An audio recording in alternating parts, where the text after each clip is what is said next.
Good afternoon, sir, and my dear friends. I am Raj Kodambekar, and I am going to present on the topic of studying microbial taxonomy using 23S rRNA technique. So let's move on and see what are the contents. So these are the contents that we are going to discuss about. Let's start with discussing taxonomy. Understanding taxonomy. Taxonomy is nothing but um, like nomenclature, identification, and then classification of the organisms. So we classify various organisms on the basis of the shared and unshared properties, unshared features, if we say. And this classification helps us in studying the microorganism or studying microbes even in more details, and also helps in grouping them so that we can study a shared common feature of them. And if we see phylogeny is nothing but the the evolution of the organism, how it has been evolved from a ancestor, and how the organisms have separated from each other. So again, it would tell about the shared characteristic and how it has become eventually it has separated from each other. So yeah, taxonomy and phylogeny are related to each other because phylogeny would be necessary to understand if we have to classify the organisms. So now let us move on to the more to understand what is 23S rRNA. As we know, um, in in the process of translation, the ribosomes are the units where the process happens, and the ribosomes are made up of two subunits, the larger and the smaller subunit. In prokaryotic cells, the larger subunit is composed of 23S rRNA and 5S rRNA along with many other proteins. This 23S rRNA is having an catalytic activity, hence it is an riboenzyme. It catalyzes the process of peptidyl transfer um, in the process of translation. The If you see the structure of 23S rRNA, um, uh, you can see that this is from Escherichia coli, and this structure is from Thermus thermophilus. So you can see there is very much similarity between the structures, and there are certain variations like over here and over here, and then in domain 3 and here.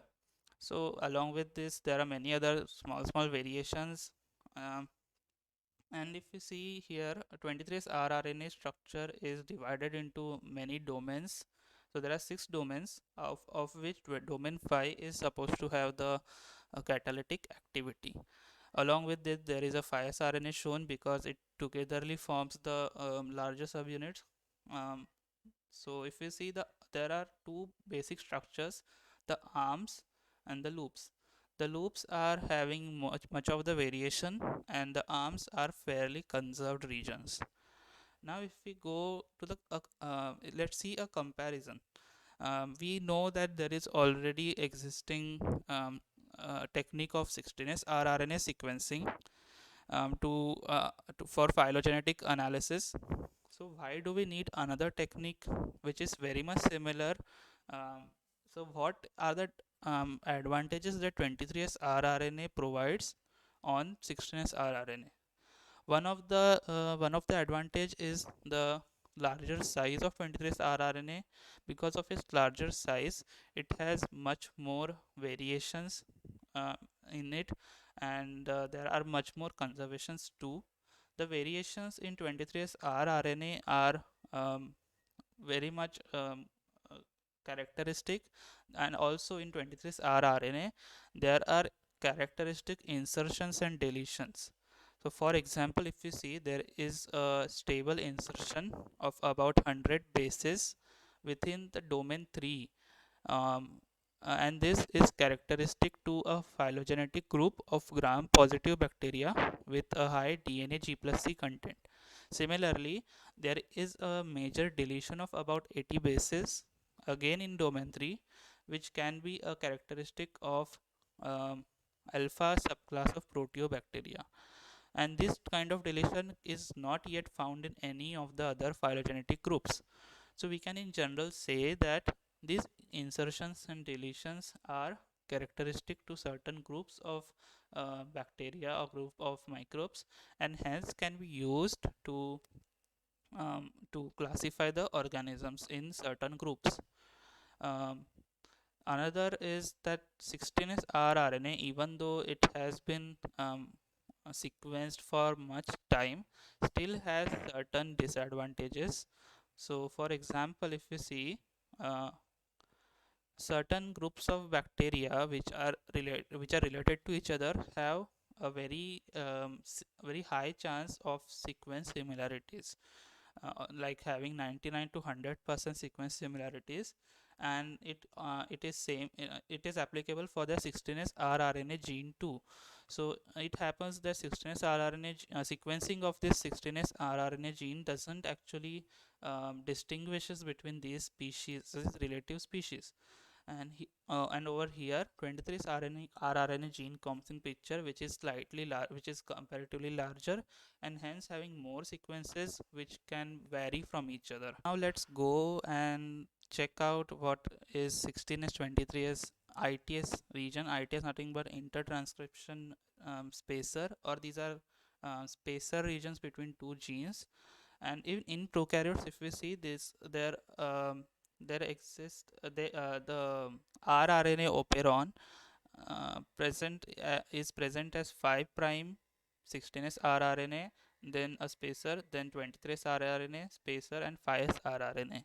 So these are in operon, and the spacer region is being utilized in this technique.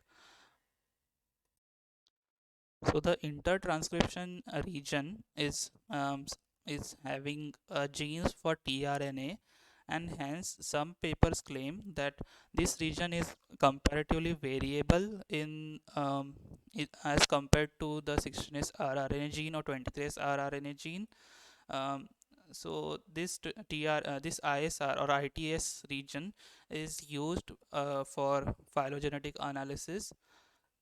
Now the conserved regions of 16S and 23S RNA region are used to design primers, and the variations are nothing but a tool to find out the differences in relative species. So now let's go and discuss what is exactly the working and like how the technique actually works. This is nothing but sequencing and analysis of the DNA of the particular gene. So in the right side you can see an image where it is in more elaboration how what are the different steps, but we are not going into much detail because this is for a specific experiment. We are going to see general steps.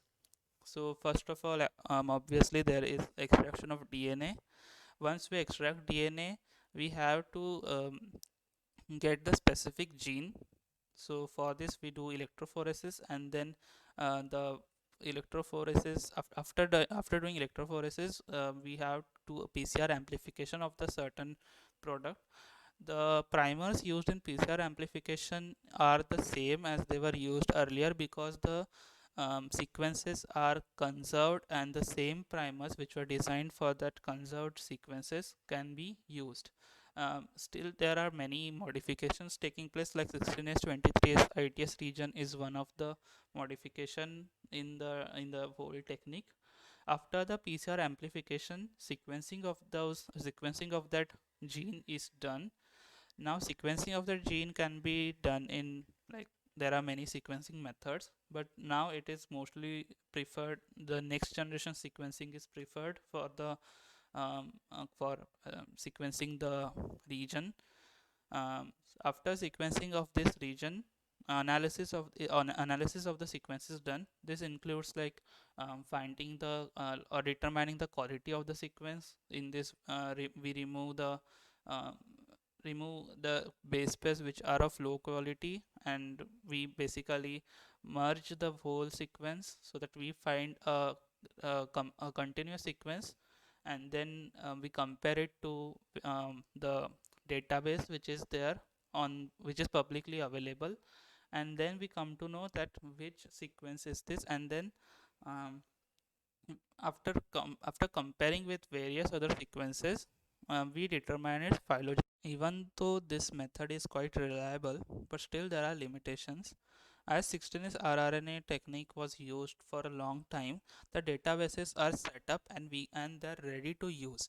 But if we see of 16S 23S region or only 23S rRNA code encoding region, the databases are lacking. There are not much available resources. So many times it has been done very much naively, and also there are like complementary software is not available because this is, even though this is not a new technique, but it was not used very much and people have started using it very much recently.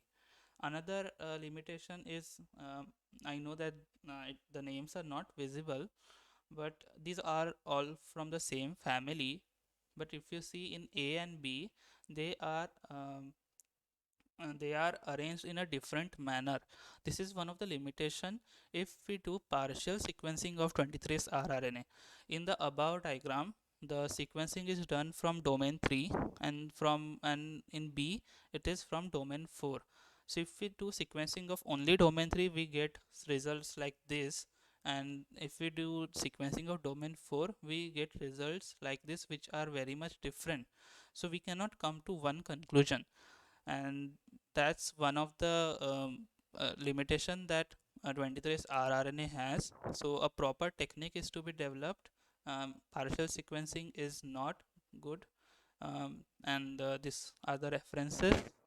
So I hope it was clear, and thank you.